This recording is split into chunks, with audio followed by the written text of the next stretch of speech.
I think, okay. Last time, let me start with Asman Gurubhyo Namaha, Asman Paramagurubhyo Namaha, Asman Sarvagurubhyo Namaha, Shri Krishna Parabrahmane Namaha, Shri Lakshmi Sama Parabrahmane Namaha, Shri Lakshmi Hayavadana Parabrahmane Namaha, Sarvam Shri Krishna Arpanamastu. I have to mention to you that today, last couple of days back, I went to my original village, Kalale, and I didn't realize that I had not seen that my ancient family place, that village, for the last 65 years. I had been there when I was 8 months old, it seems. So it was funny, and it was a good experience to have darshan of Lakshmi Kanta Perumal in Kalale. Just a casual information for you. Let me ask you a question. Was last class problematic? Because when I looked at the recording, there was no slides, but I had some slide which was popped up, which was shown, and maybe that was very confusing. Was it? We couldn't see the slide, Swami, but we could see your mouse pointer moving and stuff. The slide was stuck at one place. Slide 9. Probably. Oh, that was a problem.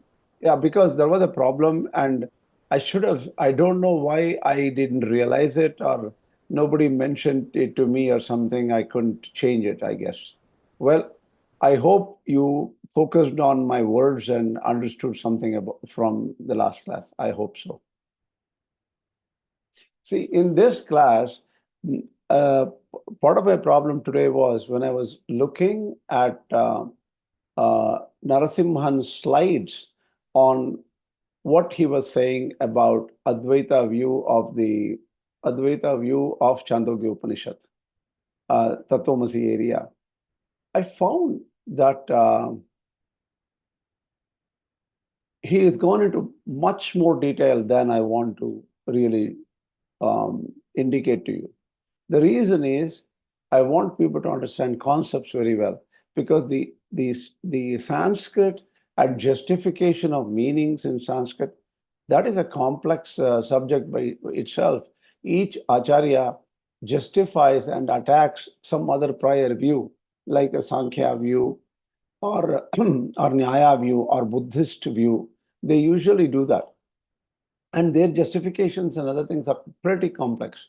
You need to mainly understand simple concepts first, clearly in your mind. Once you understand that, you will not go wrong, and it's easier for you to follow. And later on, details about interscholastic debates and all, you can figure it out. It's not that difficult. So I'll try not to use Narasimhan's slides today, but use an earlier set of slides which I used long time back, which you may be very aware of, but that's easier for our discussion here. Let me show what those slides are. Hold on a second.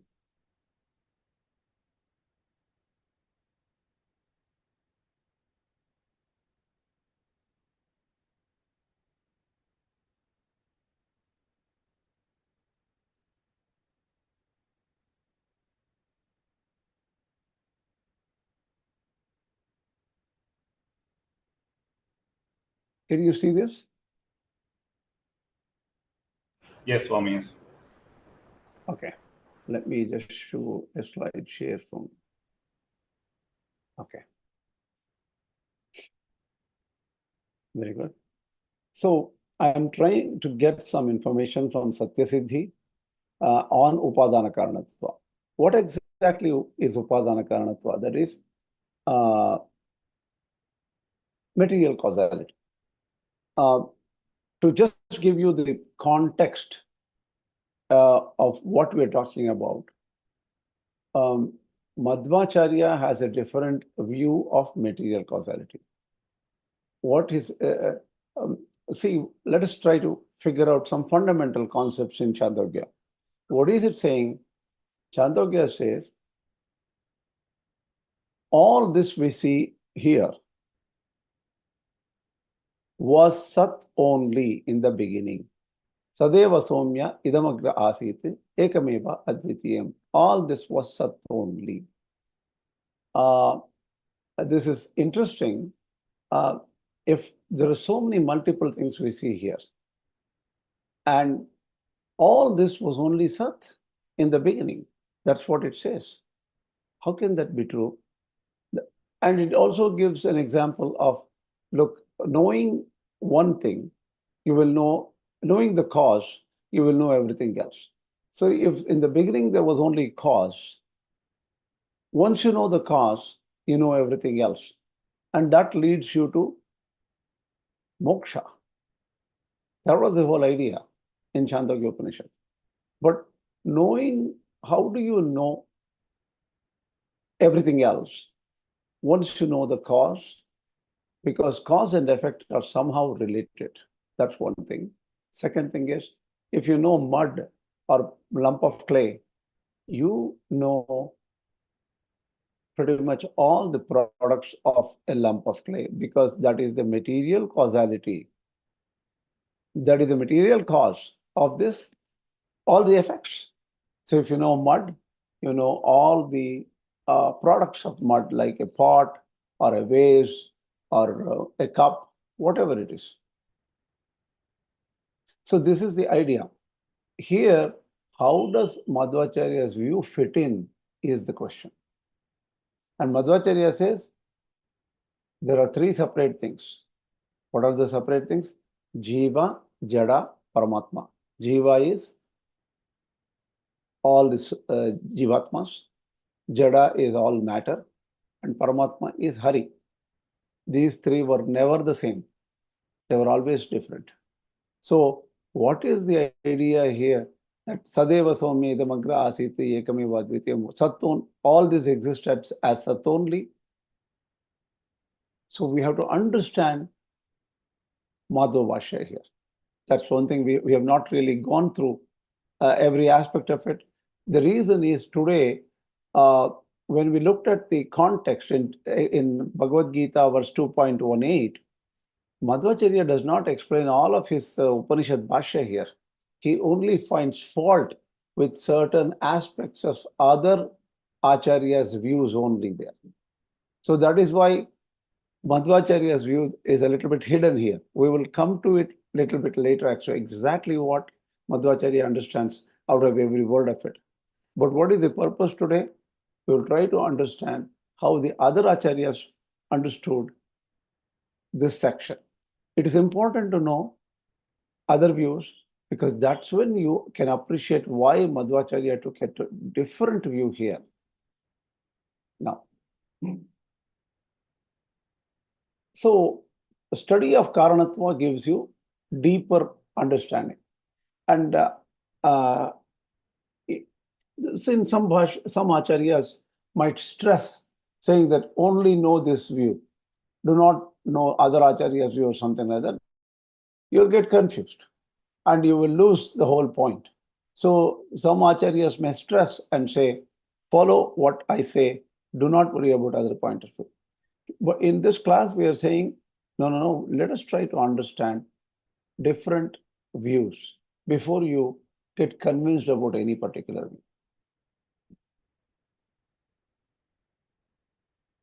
So fanatism will not last if you are not 100% convinced about the view which you believe in. Okay? And next generation people will always go into deeper knowledge if they're interested. And you need to convince the next generation. And knowledge is very, very important, right? Nahi jnanena sadrisham pavitram iha vidyate. Tatsvayam yoga samsiddhaha kāraṇatva vindati. It's a wonderful verse in the 4th chapter of Bhagavad Gītā. What does it really say? It is saying, just a second. It is saying, jnana is not textbook oriented. Jnana is most important thing in this world here. That is the most sacred thing you need to know here. Pavitra. And that is known through yoga. Kāraṇatva vindati. It is not easy. Yoga has to be done. This has to be done for a long time. then eventually you understand the truth. So truth is very complicated, cannot be understood by textual information. So what we are doing today is mostly textual, right? I don't know yoga enough to impart it to anybody else. So we are looking at a textual level. And so we very clearly know, Nayam Atma Pravachanena Labhyaha. You will not realize Paramātmā just through studies and teaching. That we know. I'm just mentioning so that we don't get confused.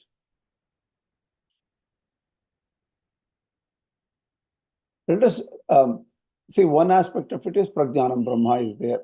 That is, Brahma is pure consciousness. That I think Prashna Upanishad says that. Then the problem comes out. How can rocks come out of pure Prajnana? In this creation, you see rock, mud, Mount Everest, Pacific Ocean, so many different things you see here. How can these come out of pure consciousness? This is another problem here.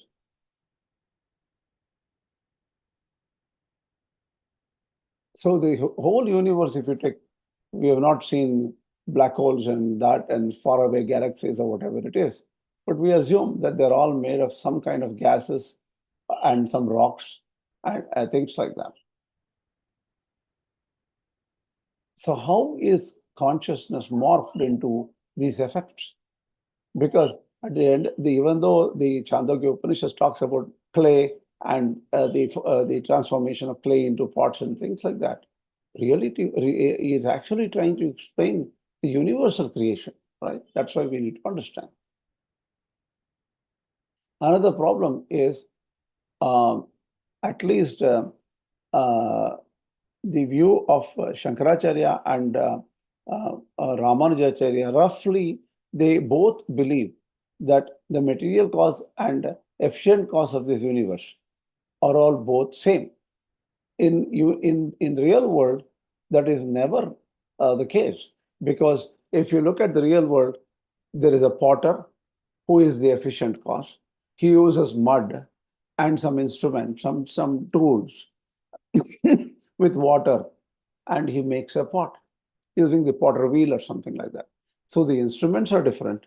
The doer or the agent who is the potter is different, and the lump of clay, the material cause is different. So this is what we have seen. There can never be efficient cause and the material cause as the same thing. Mud does not do the job of creating a pot in this world. So we always see difference here. But both Ramanuja.org and Śaṅkarācārya believe that both the efficient and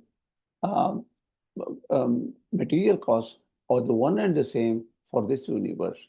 That's a big difference, because Madhvācārya says that they are always different. The material cause of the world is matter, that is Prakriti. And then Upādāna Karana or material cause of this universe is only Prakriti, but the Nimitta Karana or the agent which makes them, creates this universe is Hari, who is putting together souls, Jivatmas, and matter together in different bodies. So he is he is only an efficient cause, not the material cause. So the thing is, then how does Madhvācārya explain Sadeva Somya Idam Agra Asiti Ekameva Advitiyam? So there was only one cause in the beginning. How does Madhvācārya understand? Before we understand Madhvācārya's view, we have to understand the other views properly. How do these two Ācāryas, separated by a few hundred years in history, come up with slightly different, pretty different meanings, but still agree that the cause is one. That is, Śaṅkarācārya and Ramanuja agree that cause is one, but somehow the cause itself is the material and the efficient cause. Am I making sense here? Can I ask you something as to, am I talking about something which you already know and you're getting bored and this is not adding any value? Please speak up.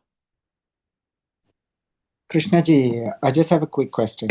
So here, when we Sure. say material, are we talking only about physical material and mind is not included? Everything has to be included when you see, think about it. This is only an example that if you know clay, you know the products made out of clay, right? But what is this, the example trying to tell you? This universe, Sadeva Somya Idamagra Asiti Ekameva Advitiyam, all which you perceive and touch, feel, hear, is the universe.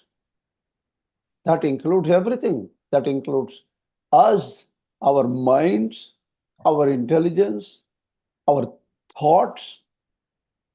Yes, thoughts are important too.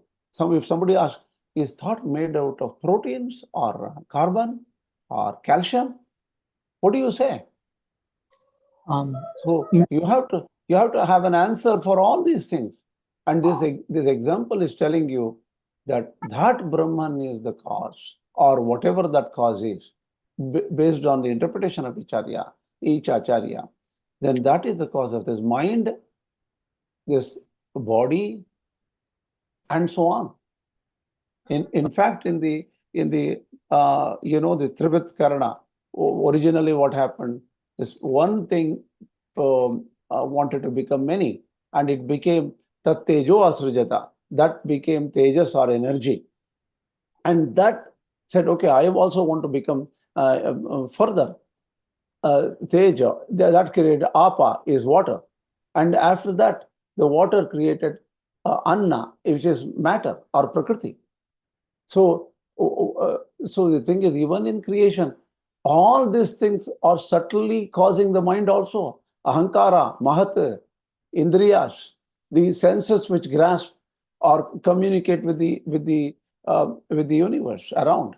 All these are coming from the same three entities, that is Tejo, Up, Anna, which came from the same entity Sat. Yes, it includes mind. I hope I am not giving you a complex answer, just wanted to make a case. No, the reason why I asked that question, G, it's because when I think about my mind, when you told us that like the material and the efficient cost cannot be the same, in my mind, I create problems using my mind inside my mind. And then, so the mind becomes, in this case, the material cost and the efficient cost, because that's the reason why I asked you that question. That is fine, because what you call, see, the thing is, each Ācārya, see, the thing is, there's a good example where a material cost is same as the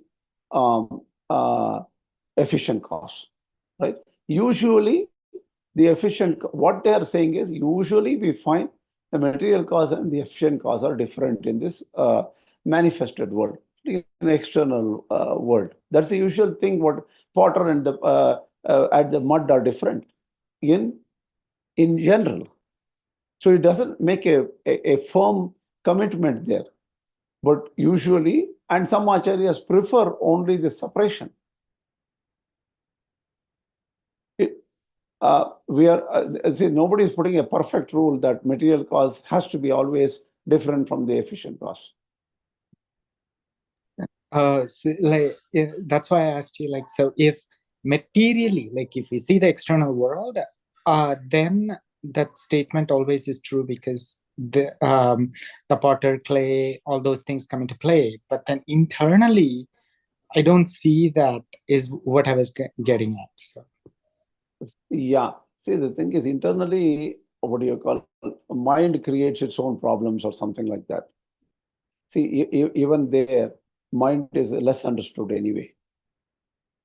But you can roughly say, yes, mind is a cause and effect also. Thank you. Okay. Any other questions? Are you getting the idea of why we are trying to look at this seriously? Swami, this is there are many examples in the nature as well that can be picked up to say that there is no different material and efficient cause, like how a seed becomes a tree, or how rain pours from a cloud. all these things, they don't have any separate cause per se, right? Like you cannot differentiate the efficient and material cause in this, right? It all happens from within. Possible. See, the thing is, anyway, the cause-effect relationship is very complex. And Ācāryas from Buddhism says there is no cause or effect. There is no causation. So some people say cause is different from effect. Some people say the effect is exactly same as the cause. So we do come across different views here. And we will consider some of them to understand.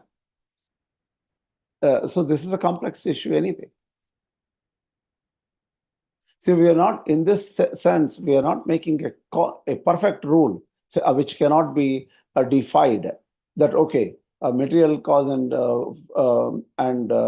effective cause cannot be the same. We are not doing any such viewpoint here.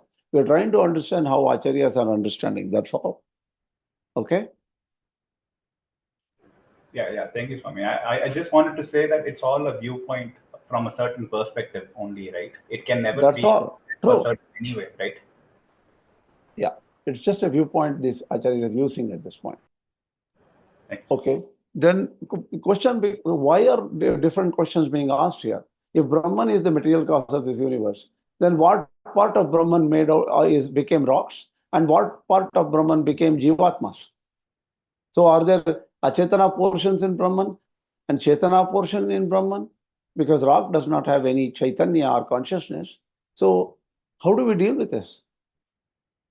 See, that is why Madhvācārya took a very, very simple view. Jivatmas are separate, Paramātmā is separate, matter is separate. So if you see the external world as transformations of matter, that is fine.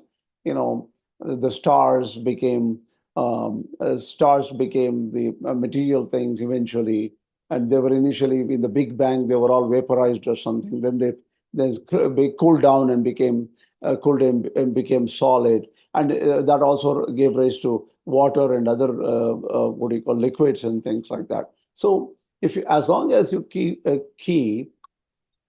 what happened? Oh, I'm getting a phone call. Aditya? Wow. I had a question, Krishna. 1 second. Just 1 second. I'm getting a call from Aditya. I don't know why. Oh, I know what it is. Just a second. Please. Ravina, Swami, class la irken. Or 8 மணிக்கு phone பண்ணா உங்களுக்கு 8 மணி எனக்கு என்ன 9:30 உங்களுக்கு. Okay? அல்ல 10:30. I'll call you in about just a minute. Okay.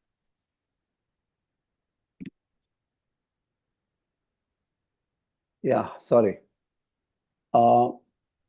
Yeah, what is the question, Mami? Hello? My question is, if suppose all the three Ācāryas have 100% realized the state of Brahman, should they not talk in the same way? Why is this difference? Is all these, or maybe the opinions, when they explain these things, do they have the understanding of the Brahman whole as a whole in a clear way? They do have. Why is it this difference between Madhva and Śaṅkarācārya and Rāmānuja.org? Yeah. See, the thing is, if I have seen one thing, if you have seen one thing, both of us, we will talk about the same thing in the same way, is it not? Maybe in different languages. Why should there is lot of difference between the opinions, explanations? Because the nature of consciousness, the nature of Parabrahman is very complicated to understand. And they cannot, and when they express it, they also have to express it to different kinds of audience, right? The audience is different, right? That is not my question is not that. Because if all the three people have really understood Brahman, realized Brahman, And after coming from the realization, they should talk in the same way, no? Not If necessarily. you say a pot, if you see a pot, everybody who sees the pot, he will say this is a pot. And the constitution of the pot may be, explanation may be different. See, once again, the same thing, what do you call, when they talk about a very, very complicated entity like Brahman, which has no second, which is unlike any other entity we have looked at in this world, in the physical world. So obviously, things will become complex. Let me tell you why.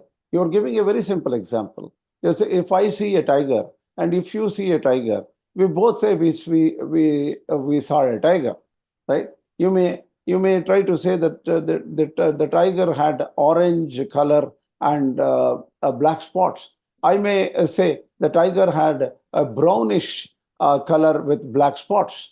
We may slightly differ from each other, but we still are very, very consistent in our explanation of the object, right? Because the tiger is available to our pratyaksha. What is pratyaksha? Aksha means indriya. So eyes, touch, feel. These are all indriya jnana, that which comes through your senses. That is fine. If I say, so what is the nature of mind?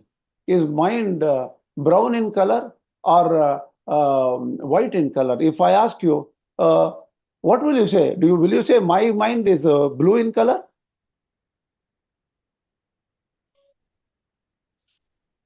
Just because something is beyond our... My question was a very basic one.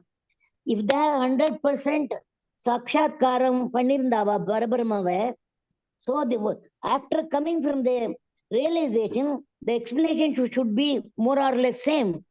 Why is there so much of difference among all these Ācāryas? Because the realization of that Parabrahman is Vacha Magocharaha. They can't come out and talk about it because the Brahman is beyond words. Brahman is beyond mind. All our Vedāntic talk is to give you an idea of how complex and how inexplicable Brahman is. All this material, this art, is cause different, as cause same as effect. All this analytics is only trying to tell you is whatever you have seen till now, that is not Brahman. It is more complex. That we can understand. Not that. About the Brahman, the nature of Brahman, so the explanation they say should be same thing. That only works. The explanations only work for material objects, like a tiger, like something like that, like a tree, a tiger. That we are all consistent. We all know a tree as much as each other. You also know a tree, I also know a tree. So we are realized in terms of knowing a tree. Then we have the same experience. Okay, the tree is tree. But here, the realization of Parabrahman is so complicated, from where everything arose, that is beyond our tools of communication. We have tools. I speak, you understand. Like that. You speak, I understand. Our speech is a tool. Our mind is a tool. Our senses are tools we're using. This Brahman is not understandable through any of this logical or rational thinking or these tools we are used to. That is the whole idea of this Kāraṇatva Upanishad, right? Initially, what happened? The one Yaksha came, and some Indra said, "Who is this new guy? Agni, you go figure out who this Yaksha is in front of you." Agni goes and tells this Yaksha, "Look, I am fire. I will burn the whole world." Then this Yaksha says, burn this small piece of grass. And Agni was unable to burn the small piece of grass. Then Agni was afraid. And he says, "I can't understand this Yaksha. He's something new." Then they sent, Indra says, "Vayu, you go and figure out your wind. You go, you're a powerful guy who can, create storms and then, destroy this earth. Go find out who this guy is."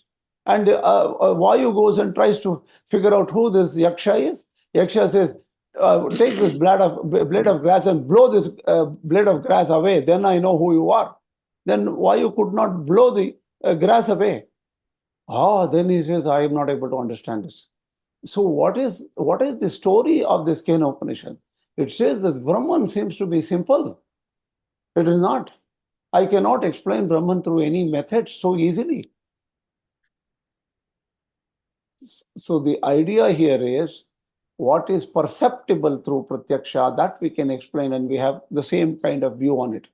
But what is realization is yato vacho nivartante apya manasa saha. So your powerful statement that if everybody is in the same state of realization, they should exactly say the same thing. Then question comes, there are Chāndogya, there are some Rishi in Pipalada here, some Rishi Uddhalaka, some Rishi somewhere. They seem to have different views. Why? They talked about it in a slightly different way. That's exactly why Brahma Sūtras came to make sense out of differently understood statements. So we are talking about Vedanta here, not external world. That is where the difference is. And first of all, speech cannot convey Brahma Sakshatkara, right? I can say, if I can say in front of me, I have a jamun in front of me, a good dish. And if you like jamun, there will be a similar type of explanation, not too contrast and too contradictory. Correct. One says correct. yes, the other one says no. Yeah. See, the problem with Brahman is, see, in the case of jamun or something, I can eat a piece of jamun and experience it. You can eat a piece of jamun and experience it. But in No, case of Brahman, that is not my point. My point, the true realization of the Brahman, and after we have realized the true nature of the Brahman in our state or in yogic, in tapas, whatever state, after we come out of it, the explanations we will give appropriate to that experience. But why is there so much of difference in the explanation of all these Ācāryas? Hold on a second. What is experience? See, it's easier for you to explain experience as something like, I experience this pen. The pen, I use the pen to write. I know what a pen is. I experience what it is. You can say that. But when you talk about Brahman, which is the cause of your mind, which is cause of everything, your experience is not similar to objective experience. It is something beyond.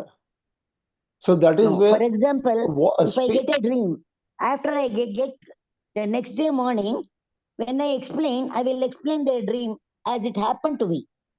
But if it were true, like this, there should be similarity among the thoughts of all these Ācāryas. No. It depends on the complexity of that entity, right?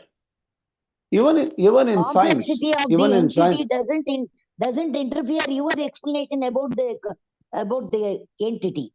What I have experienced will be the same.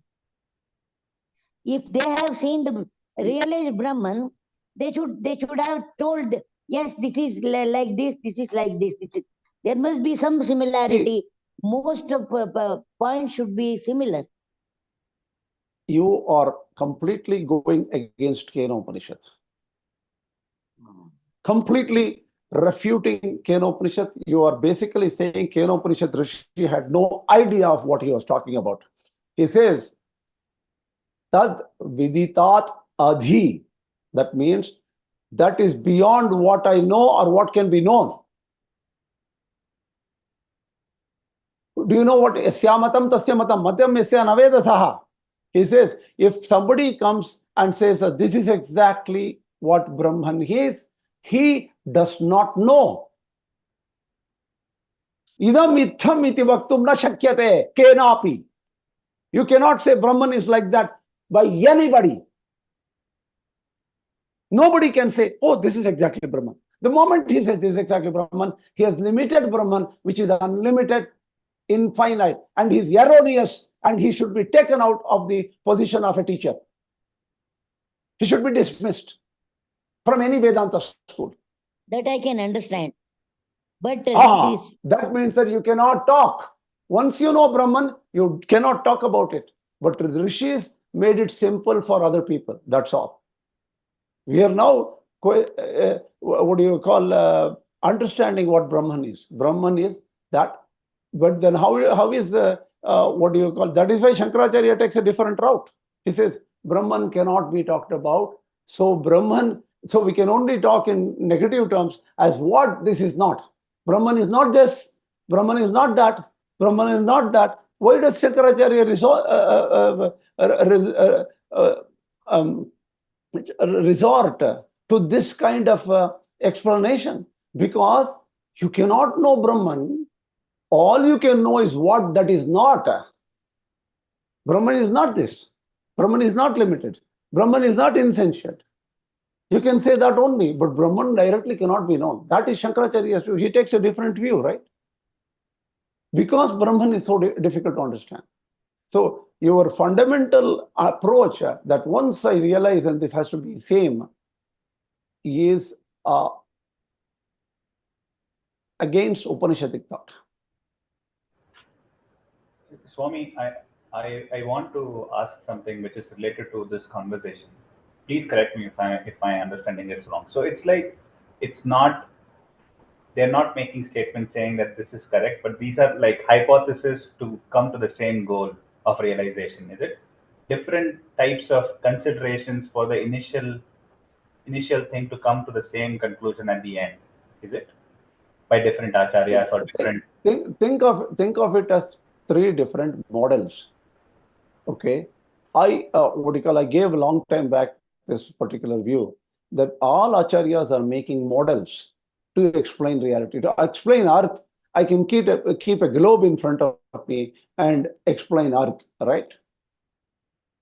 So similarly, let's give a different example of model. To explain a complicated thing as a flight from Tokyo to Los Angeles, I can use a model saying that I have low altitude model, high altitude model. So I can go in a very high, take the plane to a very high altitude and go up there and then come down and go there. There may be a low altitude flight. That also is possible, but both have different experiences, right? But so, both will lead to the same end goal, right? All these models will actually lead to the same goal. That is our understanding. It will lead to the same goal. Definitely. That is what our ācāryas are trying to say, that taking this path, you will definitely reach Brahman. That is the whole purpose of why are we making these ācāryas as our greatest people whom we follow. That is because they are giving us a path to go to moksha and Brahman. Krishna, to bolster what you were saying a minute earlier, in Sahasranama 19th shloka, there are two names especially. One says Anirdeshi Vapuhu, meaning he cannot be estimated, he cannot be known, he cannot be defined. Anirdeshi Vapuhu. And one name after that is Ameyatma, he cannot be defined. He cannot be defined. See, one more thing. I remember in the Puranas and other things they say, even if Chaturmukha Brahma can speak from all his four faces forever, and he cannot describe Brahman in all its clarity. So Krishna, I'm sorry to cut you off. You asked a question if anybody had a question. I had a question. So go ahead. I understood in succinctly, I understood the Śaṅkarācārya to say, there is just one Brahman, the Brahman's consciousness. From Brahman's consciousness, the world came, the Jivatma is all same as Brahman, etc., etc. So I understood the Śaṅkarācārya. I understand the Madhvācārya, where the Prakriti is different, that is, Jata is different, Jivatma is different, Brahman is different. And in the Rāmānuja mata, it's the Abhinna Nimittopādāna Kārana. I understand that mata also. I think that Abhinna Nimittopādāna Kārana is probably more complicated than the other two, and that probably needs more explanation than the other two. Correct. But correct. In the context of what we are talking here, this Tattvamasi from Shankara's point or from Madhva's point, how exactly do they explain? I think that that is where we need to kind of focus a little bit on. That we have not come yet. We will come to that. I'm coming there. See, I'm giving you background here as problem specification as to why these Ācāryas was stunned with this kind of Tattvamasi area. Why were they so taken aback as to what is the complication here? I'm just giving you a different questions they were trying to answer. Do you understand? Yeah. We will come to that present. See that how Madhvācārya takes it, how Ramanuja takes the sentences and all. That is simple. We will just take their grammatical understanding and give it to you. That's not a big deal. But the question is what went behind the thoughts of these Ācāryas. That is the thing which we are trying to talk about here. And then corollary to what Champaka Mami asked, we are trying to argue about what Brahman is, how to define it. I don't even know that any Ācārya has definitively said this is exactly what the definition of Atman is, right?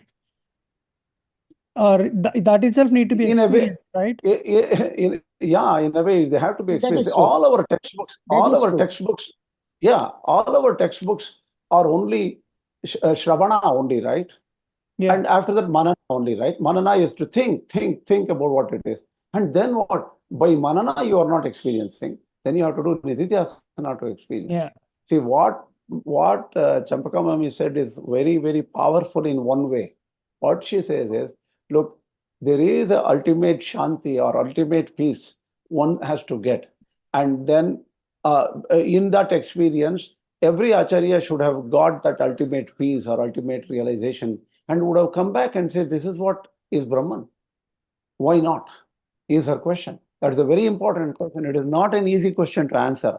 But I am answering it in a different way, saying that if Brahman is limited, then people can come out and say, this is what it is. If Brahman is unlimited, they cannot talk about it. They don't have enough words to talk about it. In Śaṅkarācārya and non-Śaṅkarācārya view, is very, very simple. Śaṅkarācārya says, Brahman cannot be the object of cognition. And other Ācārya says, Brahman can be object of cognition. Brahman can be a upasya vastu. This is where the difference is. All Ācāryas agree that Brahman cannot be completely understood. But Śaṅkarācārya says Brahman can never be understood because it is not an object of cognition. Either you are Brahman or not. That's it. I hope this is useful. Okay, let's go further. Any other question? Not a question. Can I I had a thought about this whole conversation. Can I just assume then, whenever I'm talking to somebody, or when I am saying something, or I'm stating something, I'm writing something, I'm thinking of a targeted audience in my mind. I'm not just like thinking everybody, 100%. All spectrum of the audience, then I cannot put the same set of words.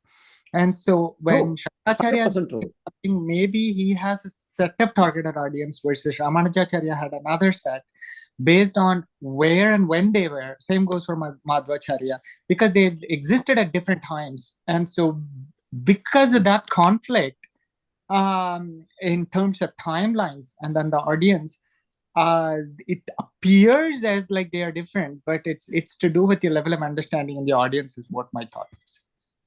True, and that is exactly what my guru's guru. My guru is Kottamagalam Swami, and his guru is Rangamaha Guru.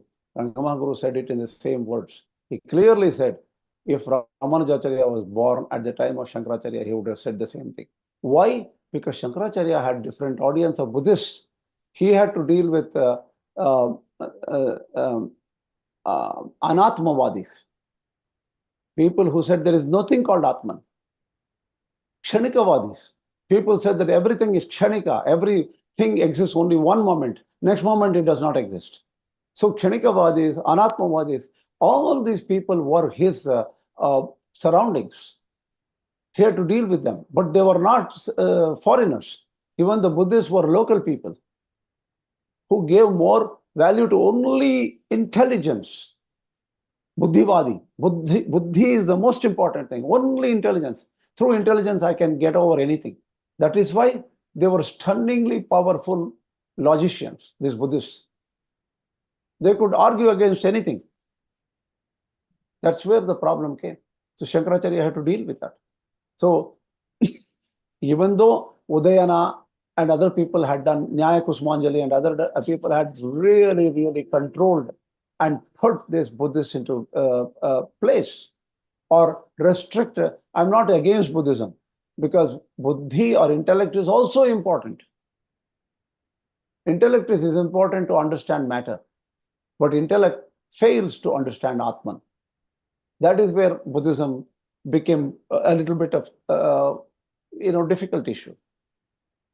But Śaṅkarācārya had to argue, and Madhvācārya had a different audience. There is no bhakti in people. I need to generate bhakti. And Rāmānuja had a slightly different view.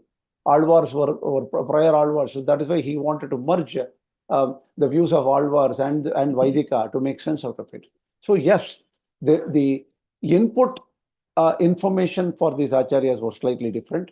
For Madhvācārya, they had very different kind of input materials, like Paramātmā and different other Śrutis which he used, and also gave a lot of prominence to thoughts from Puranas. But Śaṅkarācārya and Rāmānuja gave, they used Puranas carefully in a slightly different way. All of them agreed that Puranas have value. Yeah, that is why the material in front, even the text material in front of them, even though mantras are all common, there are some additional text materials which could have changed their views. The audience is perfectly one of the reasons why their views are different. But they don't mention it though, that this, because of this audience I'm talking about it in a different, they don't directly mention it. They're saying this is truth and that's what I'm telling you.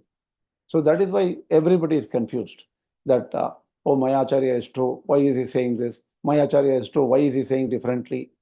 So that becomes a major issue. Okay. Can we go further? Thank you, Krishnaji. Like, I think we also discussed one more thing a long time ago. In Tamil, they used to say, Kandavar Vindadilla, Vindavar Kandadilla. You can only show the path, like Vazhi matram kaamikka mudiyum. You cannot actually say what it is. So that's pretty much it. So Yes, that is because true. Brahman is complex. Because Brahman is complex. Yeah. Okay. Now, so Vedantins have a problem because they go by the words of the Vedas, right? And they say, they don't agree that Brahman can be made of achetana and chetana. That means it's partly unconscious, partly conscious. That is not acceptable to Vedanta. And even so, Prajnanam, Brahma, and all these statements powerfully deny that. Then how is this Upādāna possible? Then how can rock come out of Parapara Brahman? How can what do you call Brahman be abhinna nimitta? That is both the material and efficient cause. Particularly, Viśiṣṭādvaitans have a very tough job to answer this, right? Sankhya accept material causality. We will not deal with Sankhya for now. It's very complicated because it's very difficult to deal with several systems of Shad Darshanas at the same time. Right? So how can this universe become different from pure jnana form? If you know gold, you can know gold ornaments. If you know a lump of clay, you can know the objects made of clay like mud and pot. But Brahman is Satyam, Jnanam, Anantam. From Satyam and Jnanam and Anantam, how did rocks come out? This is the question. Then, even our own, the Vedas, they give a different, the cause and effect need not be similar. For example, the web which comes out of a spider, it is different from the spider. So, similarly, from Gomayat Vrishchikotpatihi, cow dung, from the cow dung, larvae come. How can cow dung is different from the larvae? So these people are just using examples to explain. They're not perfect examples. But sorry. They say what this Upanishads, Brahma Sūtras say, that Brahma Sūtras also give examples like Gomayat Vrishchikotpati. In the explanations or bhashyas you can find. K.S.V. Swami gave me another example. For example, light comes out of battery. If you connect the positive and negative and put a, what do you call, tungsten filament in between, inside a bulb, then the tungsten filament glows because of the electricity flow. So the thing is, out of, inside if you open the battery, you will just see dark matter like, zinc and graphite rods and whatever that paste is put inside the battery. But what does it give out? It gives out light. So all the thing inside the battery doesn't have light. Even the red color of arecanut and the palm leaf and lime. Correct. True. Exactly. So the thing is, how do you create red color out of calcium and something there, right? If you put together, you'll get red color. You make that's the age-old thing of making some red color paste or something, which they use calcium and other details there, right? Other constituents. So what is the whole thing is that you can have an effect which is different from the cause. That is what they are trying to say here. Right? So so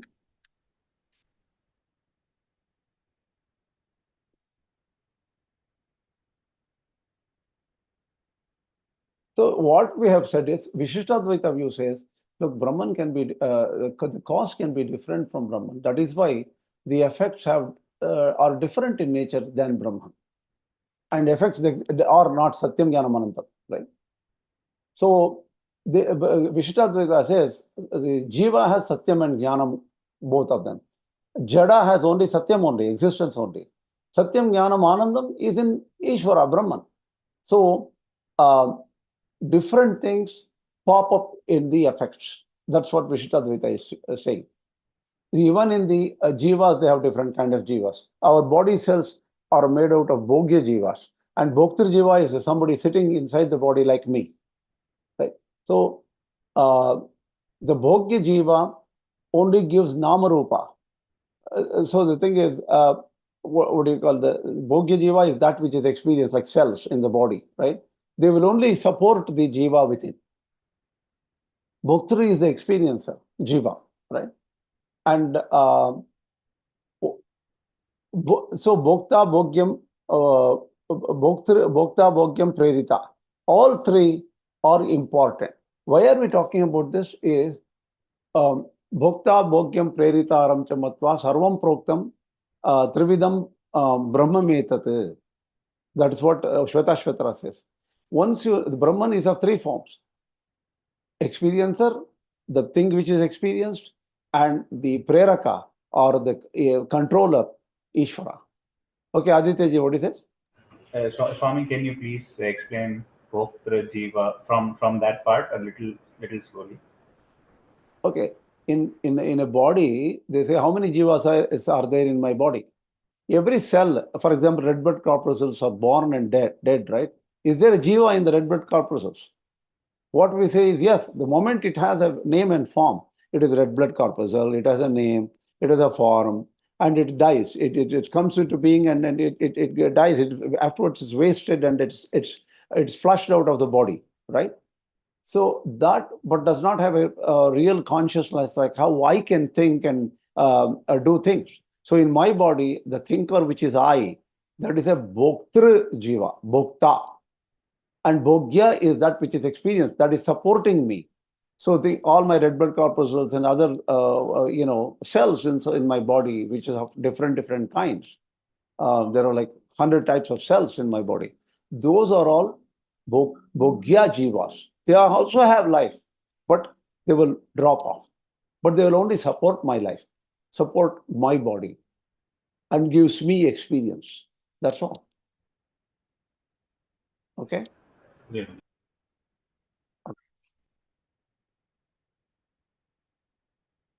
So can rock be of energy form hidden in Brahman in the cause? Or should be in the jnana form? It has to be in the jnana form only because Brahman is jnana.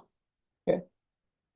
So another problem, why are we looking at it is Ācāryas did not have only Chāndogya Upaniṣad in front of them, right? If some Ācārya comes and says, Madhvācārya says, oh, I am going to make only meaning out of this Chāndogya Upaniṣad, is that sufficient? No. They have to explain, then how come in Prashnopanishad it is said like this? How come in the Brahma Sūtras it is said like that? They have to deal with different concepts to make sense out of everything. Api tau tadvat prasangat asamanjasam. This is an important Brahma Sutra. What does it say? Everything comes back to Brahman in Laya or Pralaya. In the final Pralaya, there are different levels of Pralaya, right? Atyantika Pralaya. Atyantika is the highest. What do you call? There are intermediate Pralayas, right? Dainandina Pralaya. Even when you sleep and come back, when you go to deep sleep and come back, that is a Pralaya too. When in deep sleep, you completely dissolved all your experiences into just yourself. And then when you came back, you got your experiences. In a sense, even a sleeping is a pralaya, right? When everything's come into one thing. So what happens during death and yuga, passing of yugas, and there are different kinds of pralaya. But when it comes to final pralaya, apitau tadvat prasangat asamanjasam. When if rock and joins and becomes one with Brahman, Brahman will become a rock. Then Brahman is unconscious. Is that true? Is it correct? So the thing is, so they're trying to solve this problem as to where they define Brahman as everything comes out of Brahman, right? Everything is everything is maintained by Brahman. And then yet prayanti abhi samvishanti. All this will join Brahman. Right? All this will join Brahman. That is where the problem is. In the Pralaya, when everything goes back to Brahman, the Brahman should be like what these objects were, and the Brahman is not. How? So this is not explicable. In Śaṅkarā Bhāṣya, what he says that the attributes like shape exist only in the effect, not in the Kārana. So the Kārana is the cause. In the cause, you have lump of clay. There are no attributes. When it becomes an effect like a pot, then you say pot is round in shape. Pot has an opening at the top so that I can pour things into it and take the things out of it.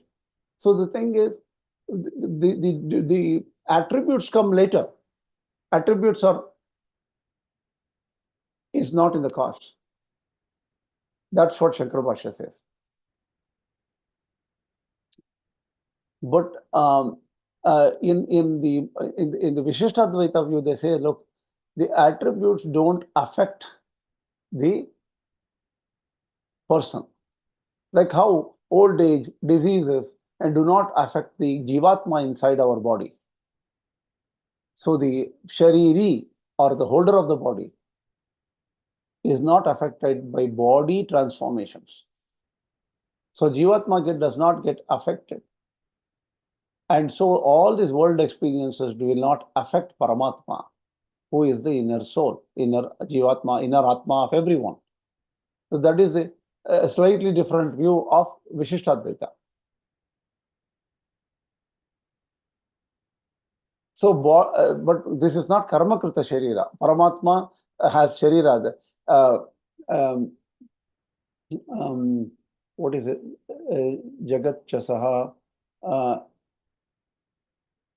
The Jagat is the sharira of Parabrahman, and also a Jagat is Parabrahman. That's what one verse says. One verse says so I don't know the verse exactly. I'll let you know. The point here is Paramātmā does not have karmakrita sharira. This whole universe is the body of Paramātmā, like the body of Paramātmā, but he does not have karmakrita sharira. He did not get the body because of purva janma karma or some papa he did. He is not tainted by association with this universe. That is a Viśiṣṭādvaita view. Madhvācārya says, look, you are creating a problem for yourself. Śaṅkarācārya says, attributes cannot be explained. You have to deal with nirgunatva, and still you have to accept that he is the cause of everything. There's a problem in Śaṅkarācārya's view.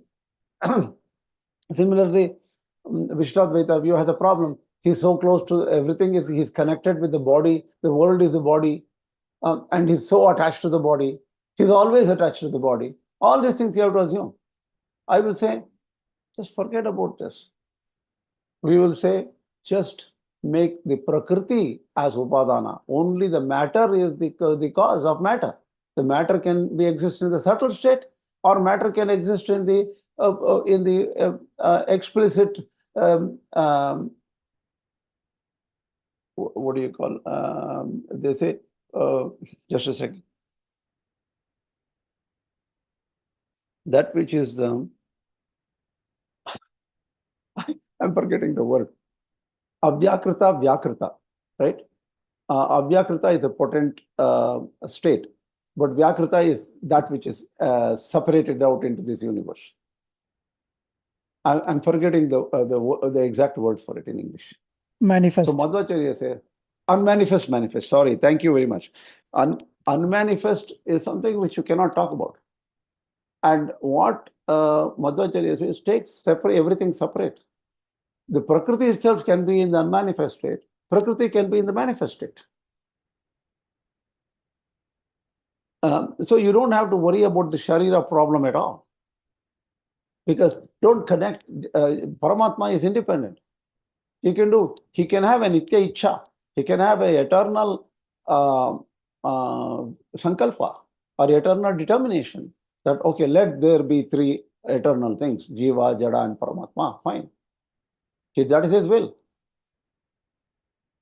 But you don't have to attach the body to him. Make it separate. And make Prakriti as the Upādāna Karana. So Prakriti becomes many. So in the causal state, there is one Prakriti which is very, very subtle. Why don't we take it this way? Is Madhvācārya's view here. Upahasamhara darshanatiti chetna khiravadhi. Further issues in the Vedas. Why are we going beyond all the Chāndogya Upaniṣad? Only we wanted to talk about Chāndogya Upaniṣad. But the rishis have different views. What do you call?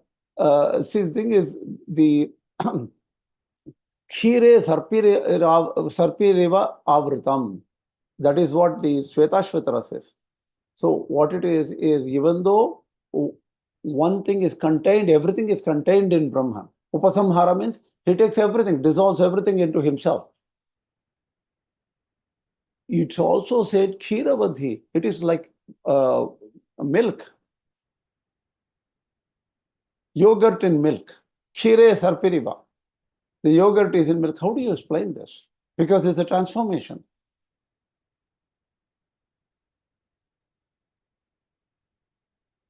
And another thing is, there are statements which is Nama Rupa Vibhaga Anarha. The causal form cannot have name form separation.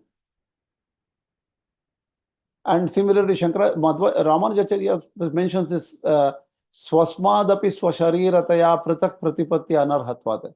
In the causal state, even God does not know that Jīva Jada is separate.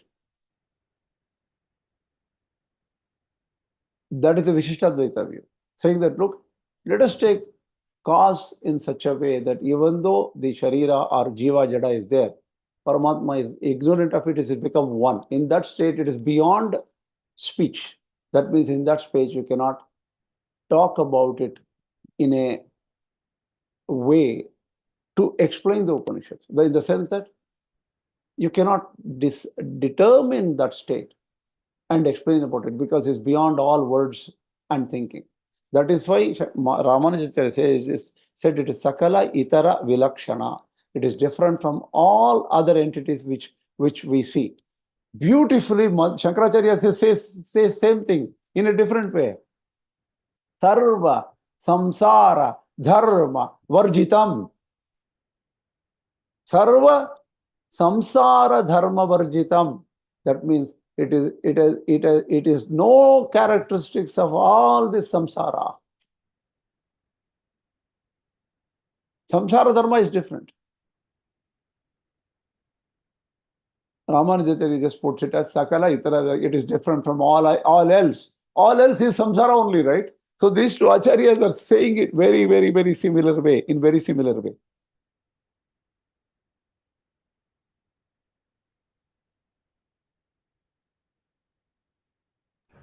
Swami, can you speak a little bit about how Sharira and Shariri is defined? Because there are some definitions on what is a sharira. Very simple. Not just body, Yeah, right? the difference between Sharira and Shariri, it is a technical definition in Viśiṣṭādvaita. Okay, technical is Ādhāratva, Niyamyatva, Sheshatva. These are three words used in Viśiṣṭādvaita. Shariri, or the Atman is the Adhara. It is supporter. It supports the body. It Niyamaka. That means it controls the body. And then Shesha. The body exists only for the purpose of the body, the inner soul or inner Jivatma. So the body does not have any purpose by itself. So Shesha is that. So similarly, what Ramanuja.org says is Jiva, all of us are Sharira, in the sense that we are supported by God, we are controlled by God, and we exist only for the purpose to serve God and nothing else. We don't have any other purpose by ourselves. This is what Sharira is defined as. Sharira, Shariri, Bhava, the relationship.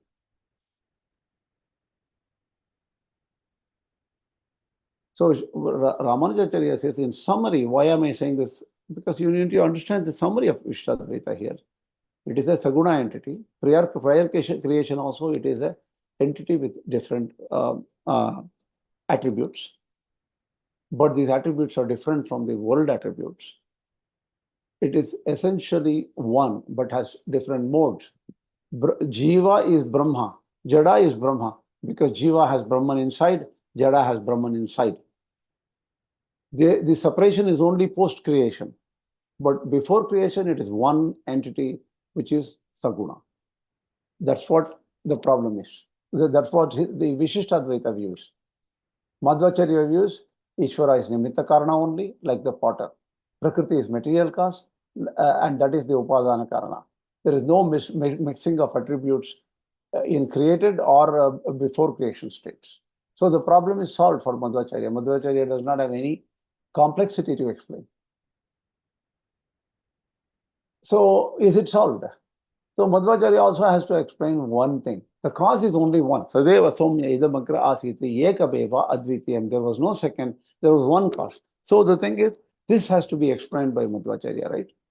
Sat has only one cause. How did three separate things come out of one cause? Because Madhvācārya says, the efficient cause is different, Prakriti is different, and so because and Jivatmas are different. When three are different, how did they come from one cause? This has to be solved. See, each Ācārya has different model, but they have different problems to deal with.